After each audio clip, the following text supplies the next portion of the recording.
Alors, bonjour Iba. Bonjour Sophia. Tu vas bien? Très bien, merci. La baisse? Ça va, la baisse? Tunisienne? Ça va, l'arabe? Chouïa. Génial. Je suis ravie d'être avec toi pour lancer Les Audacieuses parce que c'est mon premier podcast. Et donc voilà, merci pour l'honneur que tu me fais. Tu es une grande entrepreneuse, on va le découvrir. Et voilà, j'ai hâte de t'écouter. Donc merci beaucoup. Bah, c'est moi qui te remercie. C'est un honneur pour moi puisque c'est votre premier podcast. Et ben, c'est avec plaisir. Je suis là pour répondre à toutes vos questions. Merci beaucoup. On peut se tutoyer? Bien Tu es sûr. d'accord? Oui, oui, oui. Génial. Bien sûr, c'est plus cool. D'abord, je voudrais que tu te présentes. Est-ce que tu peux nous raconter et nous partager ton parcours? Bien sûr. Alors, je suis Hiba Riati, je suis entrepreneur. Je me suis lancée dans une entreprise dans le monde de mobilier enfant. C'est un projet qui a commencé tout petit, sans financement et qui est en train de grandir aujourd'hui. J'ai commencé toute seule. Aujourd'hui, nous sommes une équipe de 20 personnes. Et voilà, nous avons un process de production, un magasin dans un centre commercial à Marrakech, c'est H-Kids. Et ravie d'être là avec toi aujourd'hui. Alors, qu'est-ce qui a créé le déclic justement pour te lancer? Est-ce que tu peux nous partager un petit peu ton histoire et les coulisses? Alors, le déclic, c'était ma dernière expérience parce que je suis maman, j'ai 2 enfants. Et pour rester à côté de mes enfants, j'ai choisi de faire une expérience dans le maternel, dans une école maternelle, pour rester à côté. Alors c'est là où j'ai découvert mon amour à tout ce qui a une relation avec décoration enfants. Et en même temps, je voulais faire la chambre de mes enfants. Moi déjà, j'ai oublié de dire un détail qui est très important parce que je suis aussi menuisière et fille d'un menuisier. Alors c'est un métier de famille. Et c'est là où j'ai décidé de faire la chambre de mes enfants. Et c'était la première. C'était une réussite. Elle était trop belle. Et j'étais encouragée par ma famille, mes amis. Mes enfants étaient très contents. Et c'était là le déclic. Et j'ai démissionné, bien sûr. Et donc j'ai de commencé. L'école maternelle, c'est ça? Exactement. Il n'y avait pas que ça. Il n'y avait pas que l'amour de ce produit ou de ce projet. En même temps, j'ai décidé de vendre son ancien lit. Je l'ai décoré, je l'ai rénové. Et j'ai vu qu'il y a une opportunité de marché. Il y avait beaucoup de demandes que j'ai pas refusées. Et je me suis lancée dans la fabrication de un lit, après 2, après une série. Et c'était ça le démarrage. D'accord, super. Et alors, j'aimerais bien explorer, revenir sur un point dont tu as parlé, c'est le soutien familial. Oui. Qu'est-ce qui t'a aidé et est-ce que peut-être tu peux nous parler un petit peu de cette histoire avec ta famille, alors que ça soit ton mari, ton père? Est-ce que tu penses qu'aussi la culture marocaine, puisque j'ai oublié de préciser, tu es franco-marocaine, est-ce que tu peux nous dire en quoi voilà, la famille peut être un soutien, ou en tout cas les amis, ou ton entourage, ton écosystème? Oui. Alors, le soutien familial, il a commencé très tôt. Le premier soutien familial que j'ai eu, en tant que femme ou fille, c'est de mon père. Il m'a toujours ressenti que je suis exceptionnelle, que je peux réussir autant que mes frères et que j'étais même, entre parenthèses, meilleure dans mes notes et tout ça. Alors, c'était très important. Toujours, il était là pour m'encourager. Et ça donnait son fruit parce que grâce à ce soutien, j'ai cru que tout est possible, que je suis capable à aller loin, là où je veux. Et quand j'ai commencé ce projet, mon père, il était, quand j'étais petite, il était aussi dans la fabrication des jeux, des raquettes de plage. D'accord. Et quand les Chinois, ils sont rentrés dans le marché marocain, les prix, ils ont baissé. Alors, il a arrêté ça et c'était une déception aussi chez moi. Tout est lié. Quand j'ai commencé ce projet-là, il y avait aussi une nostalgie vers ces couleurs où j'ai ouvert mes yeux avec ces produits que mon père fabriquait, dont j'étais fière, que j'ai vu dans les plages, un peu partout. Et c'est là où c'était aussi parmi les moteurs qui m'ont poussé à créer un produit dans ce sens-là, avec les couleurs pour les enfants. Il y a le soutien aussi de mari, parce que une femme entrepreneur, elle peut pas aller faire les horaires de l'entrepreneur s'il n'y a pas vraiment un mari qui la soutient, qui l'encourage, qui croit en elle, qui peut garder les enfants quand elle n'est pas là, qui peut faire le nécessaire quand elle n'est pas là, et qui peut même la soutenir dans son activité. Le soutien des enfants aussi, parce que c'est la source d'inspiration. Mais l'homme, il joue un rôle très important pour donner plus de confiance à la femme. Justement, on parlait un petit peu tout à l'heure, on parlait des déplacements, puisque moi aussi je suis actuellement en déplacement, on parlait de la gestion des enfants, voilà. Comment tu gères un peu justement cette vie d'entrepreneur avec cette vie familiale? Oui, difficile. C'est très difficile, surtout le moment où tu dois te séparer avec tes enfants. Ils te disent: ah maman, encore tu dois partir. Mais je suis très contente en même temps parce que ils commencent à comprendre que c'est important pour mon développement aussi. Dernièrement, j'ai eu un déplacement à Barcelone. J'ai demandé à tout le monde: est-ce que je le fais, je le fais pas. Et mes enfants, ils m'ont dit, c'était pour une semaine en plus. Mes enfants, j'ai demandé à mon mari, il voulait pas. Parce que c'était chaud, c'était la rentrée scolaire. Et j'ai demandé à mes parents, j'ai demandé à mes parents, ils m'ont dit, vas-y, fais-le, si c'est important pour toi. Et j'ai demandé à mes enfants, ils m'ont dit, maman, on veut pas, mais on sait que c'est important pour toi, mais fais-le, maman, quand même. Alors, c'est incroyable. Oui, ça m'a donné, c'est émouvant. Cette force. Alors, et je suis très contente parce que ils sont matures, ils sont conscients de ce que ça apporte pour moi. Et ça les inspire aussi. Ils voient aussi, ils sont en train de grandir avec ce petit projet, qui est en train de grandir avec eux, et qui voient aussi que c'est possible, que la vie, c'est aussi une création, une innovation, et l'opportunité, on peut les créer nous-mêmes au lieu d'aller les chercher un petit peu partout. Oui, tout à fait. Et justement, alors, on va parler de cet écosystème. En quoi, justement, cet écosystème, il t'a porté au Maroc? Parce que tu as démarré à Marrakech, c'est ça? Exactement. Ton activité. Donc, oui. En quoi cet écosystème, est-ce que tu t'es sentie seule? Tu as démarré aussi il y a combien de temps? Oui. Et donc, ce que je voudrais savoir, voilà, et comprendre, est-ce que tu t'es sentie seule ou comment l'écosystème t'a accompagnée? Je voudrais qu'on essaye ensemble de qualifier un petit peu l'écosystème ici au Maroc des entrepreneuses, donc des femmes entrepreneurs. Alors, l'écosystème, ça m'a aidé énormément parce que je me sentais pas seule, au contraire, dans l'écosystème. Avant, je me sentais seule parce que j'étais à la recherche de ma mission dans les postes que j'ai occupés avant. Je trouvais pas. Et quand j'ai commencé enfin ce projet, je me sentais dans ma mission et dans l'écosystème, je me sentais en famille parce que j'ai rencontré des personnes qui pensent de la même façon que moi. Ils sont aussi ambitieux et rêveurs et qui sont à la recherche de créer l'impact.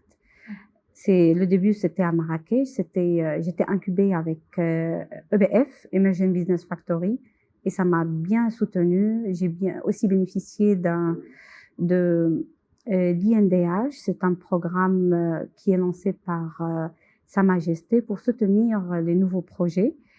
Et c'était une subvention de 100 000 dirhams. Et c'était aussi un déclic parce que quand j'ai commencé à faire des lits, j'étais dans l'informel. J'ai réussi à avoir un beau marché que j'ai pris avec une visseuse de 100 dirhams. Mais un marché de 360 000, c'était ça qui m'a boosté, qui a aussi boosté la confiance chez moi. Et mais je l'ai pris comme auto-entrepreneur. D'accord. Et là, les questions, je commençais à me poser des questions. Est-ce que je fais une société ou je continue comme auto-entrepreneur? Et tout d'un coup, j'entends parler de ce programme qui était très intéressant, Mubadara. Et c'est grâce à ce programme-là, j'ai lancé H-Kids. Et c'était en décembre 2020. Je devais le faire en décembre, c'était un tort parce que ils disent que c'est mieux de commencer la société en janvier, mais j'avais pas le choix parce que j'étais à la limite d'âge, c'était pour les jeunes entre 18 et 35 ans, je pense. D'accord. Non, 18 et 33 ans. Ah, d'accord. 34 ans. Pardon, oui, 18 c'est 34 ans. Et moi, c'était vraiment La limite. les derniers mois, je pouvais pas. Wow, ouais. C'était le bon moment, subhanallah. Oui, c'est ça. Oui, c'est ça. Les choses n'arrivent pas Exactement. par hasard. Alors, il y avait après EBF, moi j'étais curieuse de ce monde entrepreneurial. J'ai fait pas mal de programmes. J'étais incubée aussi à l'UM6P. C'était très inspirant. C'est un autre niveau dans un programme qui s'appelle YouFounder. Et c'était des formations, surtout des formations. Ils nous ont accompagnés dans un projet innovant avec les Fab Labs de l'université. Après, c'était une émission télé. Voilà, c'était aussi très intéressant. Il y avait du coaching avec des personnes haut niveau et du pitch. Chaque épisode, il y avait des pitchs. Le tout, ça m'a aidé. Et après, il y a la Startup Station aussi avec un programme qui est très intéressant, qui est créé à Formed, qui est financé par l'Union européenne. Et ça, c'est l'ouverture vers l'international parce qu'ils nous ont ramenés à Barcelone plusieurs fois. Ils nous ont fait rencontrer d'autres entrepreneurs européens, espagnols. Alors, tout l'écosystème, ça m'a aidé à booster ma personne comme femme entrepreneur. C'est surtout sur ma qualité d'entrepreneur, avec les soft skills, avec toutes les formations, comment diriger, comment recruter. Alors, c'est Hiba avant de rencontrer l'écosystème, c'est totalement une autre personne. Mais là, je me sens vraiment une vraie femme entrepreneur. D'accord, ça c'est waouh, c'est impressionnant parce que voilà, on sent cette confiance en toi. Et du coup, moi, ce que je voudrais savoir, c'est tout ça en combien de temps? Alors, tout ça depuis le démarrage de la société, c'est depuis décembre 2020. D'accord. Ça a commencé là. Jusqu'aujourd'hui. C'est rapide. Oui. Une sacrée accélération. Et comment tu as réussi justement à gérer voilà, à la fois ce suivi de programme, ton activité? J'imagine que tu as dû embaucher aussi des gens si tu as eu de plus en plus de marchés. Est-ce que tu peux nous parler aussi de ce moment, un peu ce turning point où tu te formalises, tu deviens une vraie société, tu commences à engager des gens? Oui, exactement. Alors, c'est quelque chose que j'ai compris très tôt. Qu'un vrai entrepreneur, et c'est un entrepreneur qui sait déléguer, qui sait recruter des personnes meilleures que lui dans leur spécialité. Alors, au démarrage, bien sûr, j'ai commencé à faire le tout toute seule. C'est moi qui allais découper le bois. J'ai rentré chez les fournisseurs de bois. Les menuisiers me regardent, qu'est-ce qu'elle fait elle ici? J'ai appris à faire la peinture toute seule, mais c'était ingérable, c'était pas possible. Surtout qu'il y a une opportunité de marché, il y a un marché. Alors, j'ai commencé à recruter. J'ai commencé à côté, à recruter des personnes autour de moi de la famille qui souffrent, qui disent soi-disant qu'il n'y a pas de travail. Mais finalement, j'ai compris que ça se passe pas avec la famille. Alors, j'ai commencé à recruter des personnes vraiment adaptées, qui veulent prendre l'aventure avec moi. Excuse-moi, je prends... Vas-y, j'en profite aussi. Et j'ai fait mon premier recrutement, c'est la personne qui va s'occuper de la finition. Et il est toujours avec moi, je suis contente, vraiment, parce que l'équipe, c'est aussi une source d'énergie pour l'entrepreneur. Quand il croit en toi, quand il te suit dans ton aventure, alors t'as pas le droit à louper, t'as pas le droit d'échouer et tu as envie vraiment de tenir tes promesses et alhamdoulilah, ils me disent aujourd'hui tout ce que tu nous as dit que tu vas le faire, tu l'as fait et on croit toujours en toi et ça booste encore. Alors bien sûr, j'ai délégué, c'était pas facile, mais parce que l'entrepreneur il est obligatoire dans le démarrage. Ça m'a pas pris beaucoup de temps, c'était un événement par semaine quand même. C'était beaucoup, mais c'était nécessaire. C'était éminent pour comprendre ce qu'il faut faire, comment le faire, comprendre l'écosystème, l'économie, le système économique. C'était très important, mais à un certain moment, j'ai décidé d'arrêter les programmes et me concentrer sur le développement du projet. C'est ce que je suis en train de faire aujourd'hui. Et au bout d'une année, alhamdoulilah, on a ouvert notre premier magasin. On a équipé l'atelier, on travaille toujours sur le process de production. D'accord. Au démarrage, c'était le recrutement du Blue Colors, parce que c'est une industrie. On est dans la fabrication de mobilier enfant. Aujourd'hui, je suis en train de recruter le White Colors, c'est l'administration, c'est des cerveaux qui vont mener l'entreprise vers des horizons internationaux. Waouh! Inch'Allah. Et moi, ce que je voudrais savoir aussi, c'est que tu me parles un petit peu de tes produits, parce que là, tu me fais rêver. Et, future cliente, voilà, une future cliente, Inch'Allah.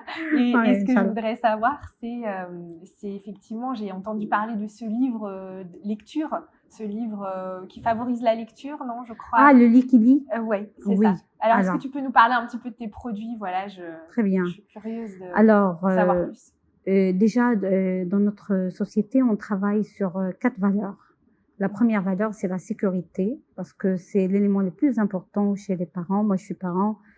Pour les enfants, ils doivent dormir tout en sécurité. Deuxième valeur, c'est l'émotion. Il doit être beau et confortable. Et c'est une vraie valeur ajoutée parce que nos lits, ils sont vraiment trop beaux. Alors, tous ceux qui rentrent dans le magasin et qui voient les lits exposés, ils disent, la première chose qu'ils disent, c'est waouh, grand et petit. On reste des enfants quand même. Alors, et confortable, bien sûr, on fait en sorte que le lit soit confortable. On travaille maintenant tout ce qui est linge de lit. On développe un nouveau produit, des tours de lit tressés, tout ça. Troisième valeur, c'est l'innovation. Et on croit fort qu'avec l'innovation, on peut toujours avoir une très bonne place dans le marché. Il faut suivre l'innovation actuelle, la concurrence. Il faut toujours avoir un pas en avant. Et parmi les innovations sur lesquelles on travaille, ils ne sont pas encore sortis, c'est le lit qui lit. Ça s'écrit d'ailleurs de la même façon, lit et lit. C'est un lit qui va lire les histoires pour les enfants. Et grâce à l'intelligence artificielle, l'enfant, il peut même choisir qui va lui lire l'histoire, papa, maman. Et c'est un produit idéal pour les mamans comme moi et comme toi. Quand on voyage, il y a le lit qui peut leur lire les histoires. Et l'objectif de ce lit, ce n'est pas seulement un support technologique, mais c'est créer le lien entre l'enfant et le livre, parce que c'est avec un système d'abonnement mensuel où l'enfant il peut recevoir les vrais livres. D'accord. Donc, juste les feuilleter, et le livre va lui lire les histoires quand ils sont pas lecteurs. Waouh, ok, ça fait rêver. Oui. On a envie de tester. Oui, vraiment. Et pourquoi l'IA? Comment tu as intégré l'IA? C'est l'actualité. On peut pas passer à côté. On peut pas laisser les enfants aussi à côté de la technologie alors qu'ils nous voient l'utiliser tous les jours. On est toujours avec nos téléphones, nos PC, et tu viens, tu lui dis non, ne touche pas les écrans, ne touche pas le téléphone. Je suis bien d'accord. Le téléphone, la tablette, tout ça, ce sont pas des supports technologiques pour les enfants, parce que le grand inconvénient, ça encourage l'enfant à s'isoler. Et si tu vas voir la conception du lit, je vais te la montrer d'ailleurs.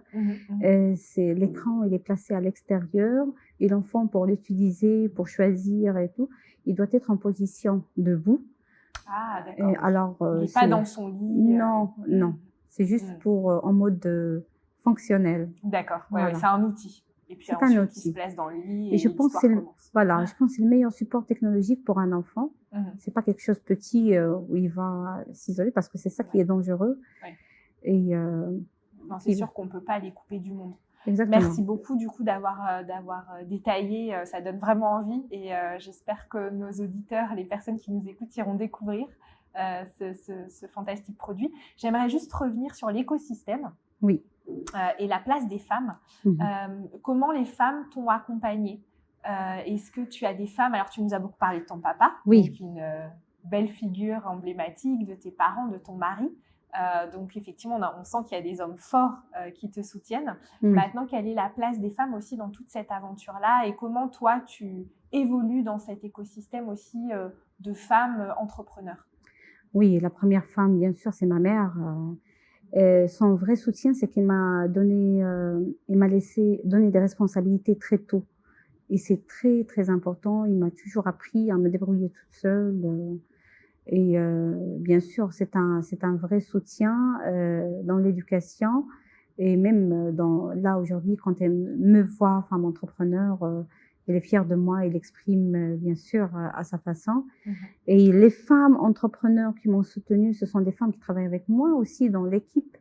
Il y a des femmes des filles, des jeunes filles qui croient aussi en ce projet, qui font des efforts. Il y a une fille qui prend des responsabilités pour aller gérer des équipes dans des chantiers, dans d'autres villes pendant des jours. Euh, et voilà, bien sûr, on a besoin des soutiens des femmes et des hommes pour un équilibre. Et ma fille, aussi, c'est la source d'inspiration. Cette transmission. Et tu me parlais tout à l'heure d'une association d'entrepreneurs, Oui. donc femmes. Oui. Voilà, comment, c'est quoi ce rassemblement? Est-ce que tu peux nous en dire plus? Et qu'est-ce que tu voudrais faire exactement avec ces autres femmes? Oui. Entre parenthèses, j'espère que je n'ai pas oublié d'autres femmes dans l'écosystème aussi, parce qu'il y avait des femmes, même dans la wilaya, il y avait une dame qui était là pour soutenir les projets, soutenir la femme entrepreneur. Et la pauvre, on la voyait travailler même les week-ends et après 18 heures. Bien sûr, tout ça, ça aide et ça encourage.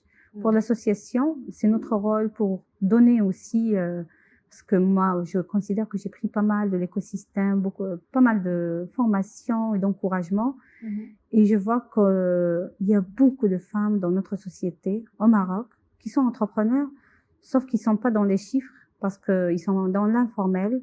Il y en a des femmes source de revenus de leur famille, beaucoup, et qui ont besoin juste d'un petit peu d'aide pour les aider à vendre plus, à structurer, à recruter. Parce que la notion de recruter, c'est nouveau. Il n'y a pas, si tu l'as pas appris, tu vas pas savoir que tu dois déléguer quelques tâches qui vont te faciliter. Alors, d'où vient cette idée de créer une association avec quelques amis et femmes entrepreneurs pour essayer aussi de soutenir et d'aider ces femmes entrepreneurs pour gagner plus et pour recruter et pour créer un écosystème économique soudé grâce à la femme entrepreneur. Bravo. Et cette association, elle est déjà lancée ou bien vous êtes en train de la constituer? On est en train de la constituer. D'accord. Oui.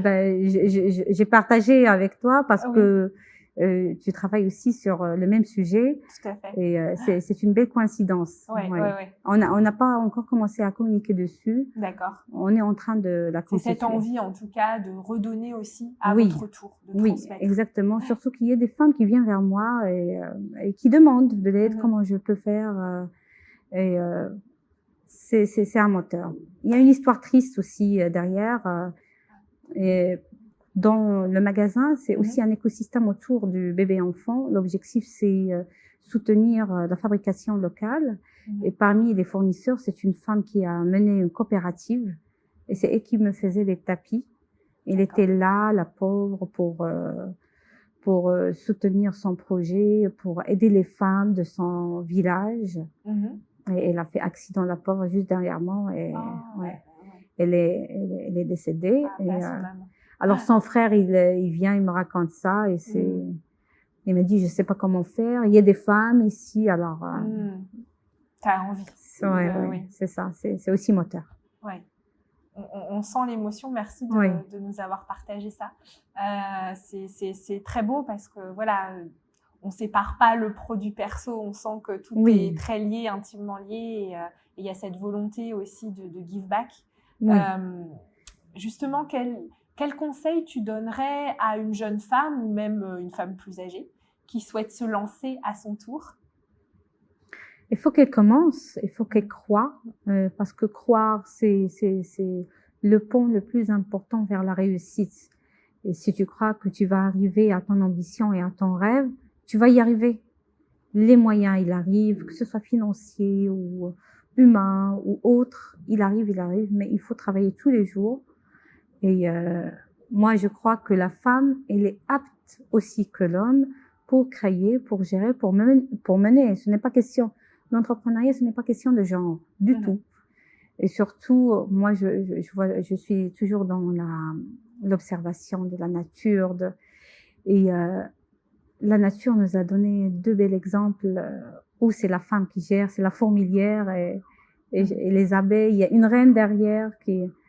Alors, ce n'est pas du tout question de genre, c'est question d'un pas à franchir, commencer, et la femme fera les choses aussi bien que l'homme. C'est passer à l'action, quoi. Passer à l'action. Passer à l'action. Ça, c'est, oui. Exactement. Ça, je pense que c'est un super conseil. Exactement. Il faut aussi se préparer psychologiquement. Il ne faut pas avoir peur de prendre des risques. L'entrepreneuriat, c'est ce côté-là peut-être qui peut freiner les femmes. Mais prendre un risque avec du travail, ça paye. Risque calculé, bien sûr. Oui, c'est sûr. Oui. Et se faire accompagner, puisque je comprends, d'après ton histoire, que quand même l'écosystème et les différents accompagnements t'ont beaucoup aidé à ne pas commettre d'erreurs. Oui, se former, essayer, exactement. Se former, essayer de voir comment ils ont fait les autres, comment ils ont réussi, se préparer psychologiquement, parce que l'entrepreneuriat, comme on sait tous, c'est un marathon, il y a des obstacles. Tu seras abandonné à un certain moment par un membre d'équipe sur lequel tu t'appuies, tu n'auras pas peut-être le financement, mais tu dois vendre quand même. Mais il faut se préparer. Allez, c'est une aventure jusqu'au bout, et on dit on peut pas passer du point A au point Z du jour au lendemain. Bien sûr qu'il y aura des erreurs, il y aura des leçons. Il faut surmonter. Je crois pas moi d'échecs. Je crois qu'il y a des obstacles à surmonter. Et si on commence le projet avec cette mentalité, il n'y a rien qui peut freiner femme ou homme pour mener son projet. Alors, merci beaucoup de soulever ce point-là, parce que c'est fondamental pour un entrepreneur. Oui. Il y a des hauts, il y a des bas. Oui. Comment tu fais, toi, pour garder la tête hors de l'eau quand il y a des bas, parce que tu en as forcément eu? Oui.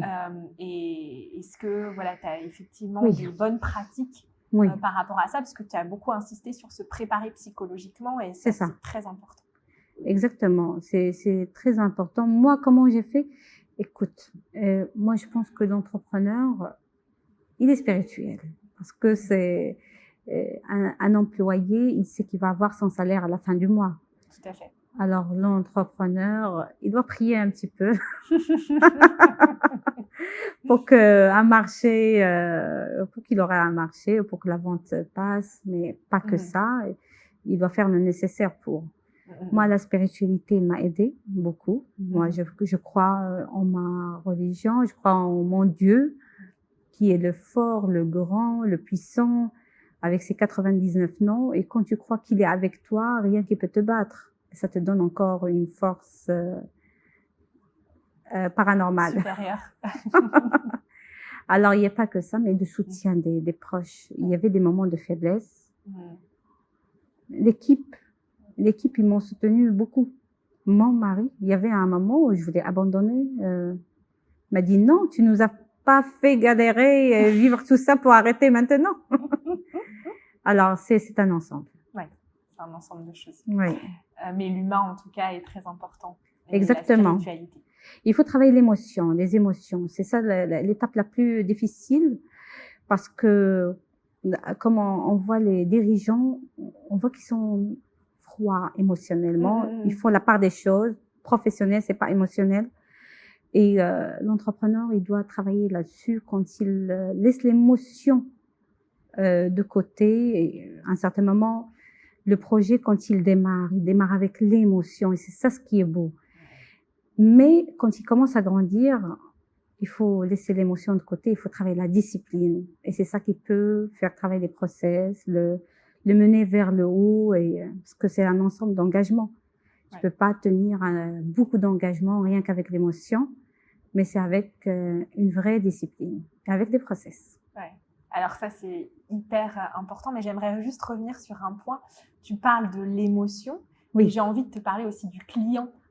Parce que c'est vrai que l'aventure, elle démarre, comme tu l'as très bien dit, avec le marché, donc avec son histoire personnelle et d'autres clients qui rencontrent le même problème que toi.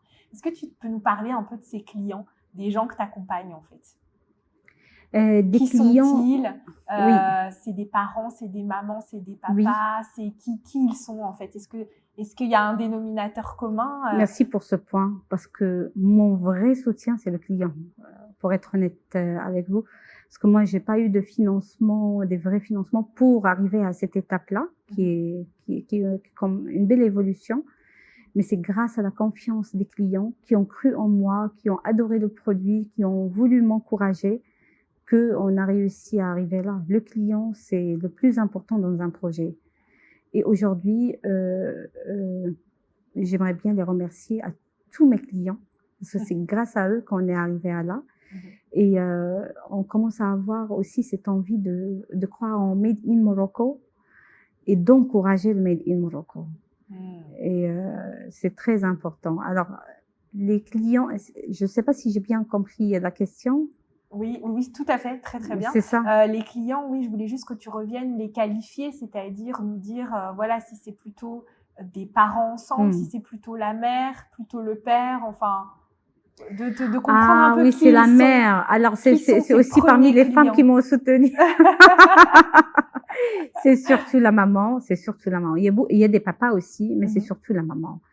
On parle, on comprend le besoin, on se comprend très bien. Et je pense qu'il y avait le feeling qui est passé avec tous mes clients, sinon il n'y aura pas de transaction. Et c'est un point fort chez nous, c'est que le slogan, c'est exactement comme je l'ai imaginé. C'est qu'on livre exactement le produit comme le client l'imagine, surtout quand on travaille sur la personnalisation. Et c'est généralement, ce sont des mamans, oui. Et comment on fait pour garder ce lien fort quand on grandit? Le lien fort avec ce client, c'est-à-dire on comprend que tes premiers clients, c'est vraiment presque des amis, des personnes qui t'ont soutenu, etc. Quand on se développe, quand on a des ambitions à l'international, comment on garde ce lien fort qui fait Vraiment, partie de ton c'est ADN? une question que je me pose. Oui, moi j'aimerais bien faire des actions de reconnaissance à ces clients-là, parce qu'ils ont acheté chez une marque inconnue, chez un produit qui n'a pas fait encore ses preuves dans le marché. Ils ont testé, et ils étaient très contents, bien sûr, mais il faut faire peut-être des actions de reconnaissance. Penser à ses enfants pendant des anniversaires, et on travaille dessus. C'est une question très pertinente. Il faut jamais oublier les personnes qui t'ont soutenu au démarrage. La reconnaissance, très important. Oui, exactement.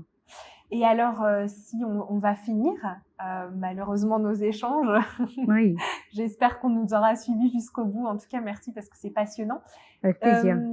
De quel écosystème tu rêves pour l'entrepreneuse marocaine d'ici 5 à 10 ans? Voilà, si tu avais une baguette magique, à quoi tu rêverais? Voilà, tu oserais rêver à quel écosystème pour l'entrepreneuse marocaine? Alors, pour l'écosystème, pour l'entrepreneur, moi, je rêve d'un écosystème équilibré avec des femmes entrepreneurs et des hommes entrepreneurs qui ont réussi à aller jusqu'au bout de leur vision et leurs objectifs. Et j'aimerais bien sûr, voir plus de femmes entrepreneurs qui réalisent leurs rêves et qui vont trouver le soutien nécessaire pour cet objectif. Il y a malheureusement, le financement pour les femmes entrepreneurs reste minime dans le monde entier. Alors, bien sûr, parce qu'il n'y a pas assez d'entreprises féminines.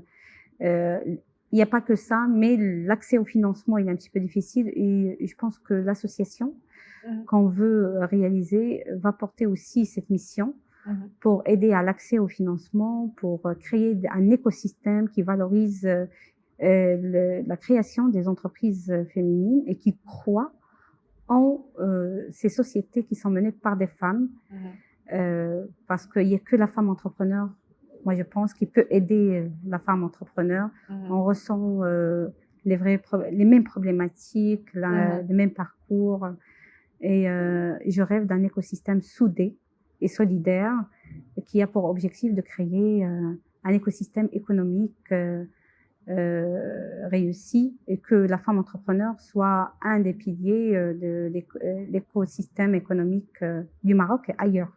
D'accord. Très bien, je te remercie. Est-ce que tu as un dernier mot pour clôturer ce podcast? Alors, merci pour cette invitation. En parlant avec toi, c'est une réflexion en même temps. Merci de permettre de partager ma voix. On a évoqué quelques petites problématiques qu'on va surmonter grâce à des femmes aussi comme toi, Sophia. Bienvenue au Maroc. Merci beaucoup. J'espère qu'on aura l'occasion de travailler ensemble sur plusieurs sujets, Inch'Allah. Je suis à Marrakech. Ah, super. Et oui, tu peux nous redire où on peut trouver du coup les produits. Donc il y a une boutique à Marrakech. Exactement, c'est au centre commercial Al-Mazar. Très bien. C'est à côté du cinéma Megarama, c'est très connu. Et aussi notre site c'est hkids.store. Notre page Instagram c'est hkids.ma. D'accord. Marhaba bikoum. Vous êtes les bienvenus. Super. Et on peut commander, tu livres dans le monde? Pas encore. C'est la prochaine étape. Avant d'arriver à cette étape, il faut travailler sur les certifications, sur augmenter le processus de production. Et c'est la mission de Hkids aujourd'hui. Et tu livres dans tout le Maroc? Dans tout le Maroc. Super. Exactement. En tout cas, merci infiniment. C'était vraiment un plaisir de t'écouter. Vraiment, merci à toi, Sophia. À très vite. À très vite. Merci. Merci. Merci.